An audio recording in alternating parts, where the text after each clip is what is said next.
नमस्कार फॅमिली, श्री स्वामी समर्थ, जय शिवराय. तर आज आहे मालवणला आणि मालवणला जे आपण सिरीज करत होतो, सिरीज अर्थात आपण जे काम करत होतो त्याचा तिसरा भाग आणि तिसऱ्या भागात आज आपण दाखवणार आहोत स्लॅब.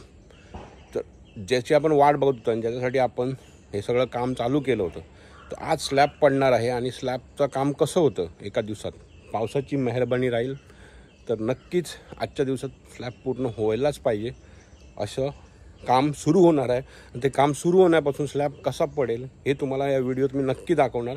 तर व्हिडिओ नक्की पहा. आणि मित्रांनो, आपलं जे काही काम चालू आहे ते आपल्यापर्यंत आपण पोचवलं आहे. तर तुमच्या काही आयडिया असतील तर त्या नक्की कॉमेंटमध्ये कळवा. आणि व्हिडिओ कसा वाटला एक लाईक करा, कॉमेंट करा. आणि आपल्या चॅनलवर नवीन असाल तर नक्की एक सबस्क्राईब करा. थँक्यू.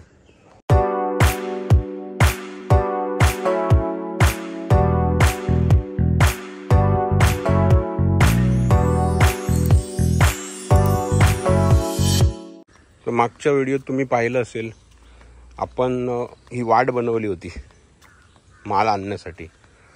पण बोलतात ना, काल लागलेल्या 2 तासाच्या पावसामुळे गाडी बसून अर्धी खडी आपली आहे ती थोड्या अंतरावर उतरावी लागली.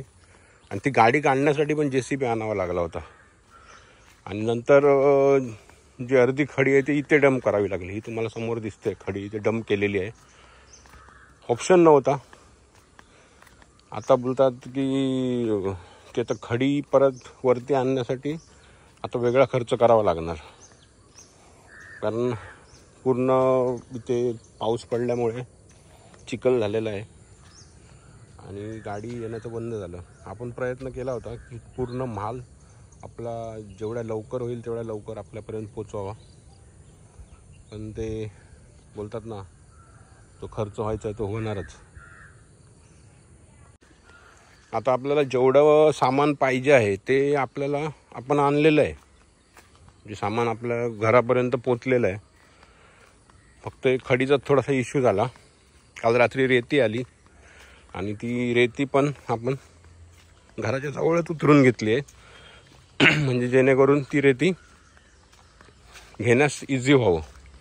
फक्त आता ही खडी आणण्यासाठी थोडासा आज ट्रॅक्टरला आणि लेबरला खर्च करावा लागणार.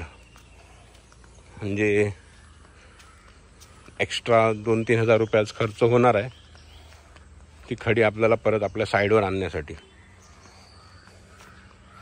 तर असं असतं मित्रांनो, हे गावात काम करायचं म्हणजे मुळात तुम्हाला तुमच्या घरापर्यंत वस्तू आणण्यासाठी रोड असावा लागतो.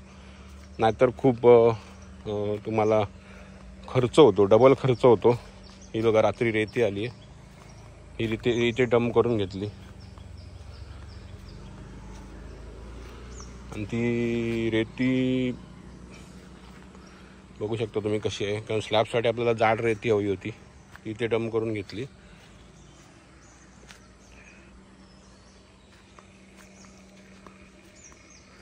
तर तुम्हाला रोड नाही आहे तर काय काय उचापती कराव्या लागतात हे तुम्हाला याच्यामध्ये कळेलच, कारण हा रोड मी JCB लावून बनवून घेतला होता. हा पहिल्या व्हिडिओमध्ये आपण दाखवला होता. तुमच्या घरापर्यंत रोड येणं खूप इम्पॉर्टंट असतं. मुळात माल येणं खूप इम्पॉर्टंट असतं. खूप पैसे तुमचे त्याच्यामध्ये सेव्ह होऊ शकतात.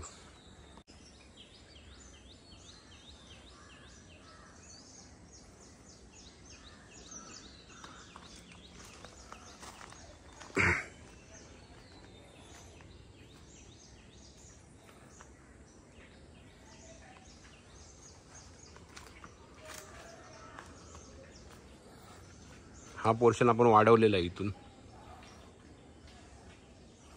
एवढं आपलं जुनं घर होतं, हा भाग वाढवलेला आहे.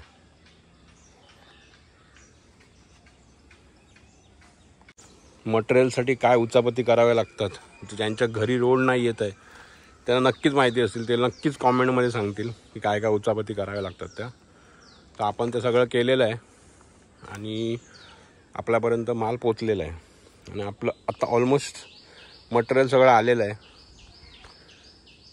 तर आता पाऊस लागून जरी रोड तो बंद झाला, कारण तिथे शेळ आहे, शेळीमध्ये पाणी भरतं, त्यामुळे आता पाऊस लागून जरी हे झालं तरी काही प्रॉब्लेम नाही.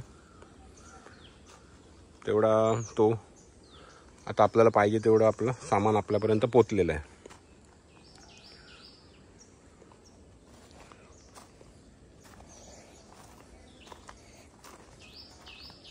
आपण अल्ट्राटेक सिमेंट वापरलं होतं बांधकामासाठी, तर अल्ट्राटेकचं शॉर्टेज आहे, त्याच्यामुळे आता दालमिया सुपर हे सिमेंट घेतलं आहे. आणि हे वॉटरप्रूफिंग लिक्विड घेतलं आहे.